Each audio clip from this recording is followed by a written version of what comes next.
Le parcours peu reluisant de l'équipe de France en Allemagne dans le cadre de l'Euro 2024 a fait couler beaucoup d'encre. En phase de poule, Kylian Mbappé et ses camarades n'ont marqué aucun but dans le jeu.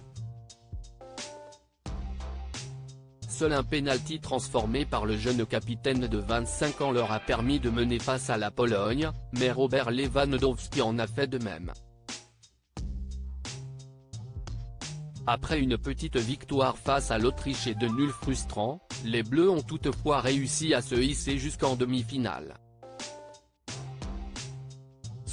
Avant de se retrouver face à la sélection espagnole. Et l'Aurora a mis fin au rêve des hommes de Didier Deschamps.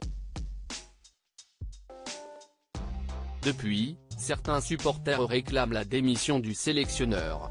Le natif de Bondy en a aussi pris pour son grade. Il y a eu une guerre abominable. Les prestations à l'Euro 2024 de Kylian Mbappé n'ont pas vraiment convaincu les supporters français. Certains pensent que le prodige du ballon rond a régressé depuis la participation de l'équipe de France à la Coupe du Monde 2022. Un avis partagé par certains consultants foot. C'est notamment le cas de Daniel Riolo qui n'a pas mâché ses mots dans l'émission l'After Foot, ce jeudi 11 juillet 2024.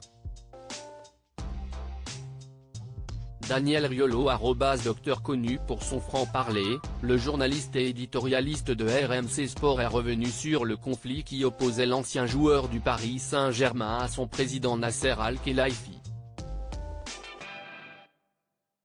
Et il faut dire que celui qui est en procès contre Didier Deschamps n'a pas mâché ses mots. Il y a des choses qui ont été à la hauteur du harcèlement moral, il y a eu une guerre abominable entre les deux clans, les deux ont tout fait entre promesses et reniements pour pourrir l'année de l'un et de l'autre et Mbappé a complètement vrillé. Daniel Riolo évoque l'hygiène de vie de Kylian Mbappé sur sa lancée, le compagnon de Géraldine Maillet a pointé du doigt l'hygiène de vie, loin d'être exemplaire, de la nouvelle star du Real Madrid. Là encore, il n'y est pas allé avec le dos de la cuillère. Mbappé a eu une hygiène de vie déplorable. Mbappé ne s'est plus concentré sur le football, l'autre chemin, si est celui de Neymar, de Verratti, si est à dire, tu ne t'entraînes plus correctement. Tu ne vaux plus grand chose malheureusement. Le principal concerné ne risque pas d'apprécier.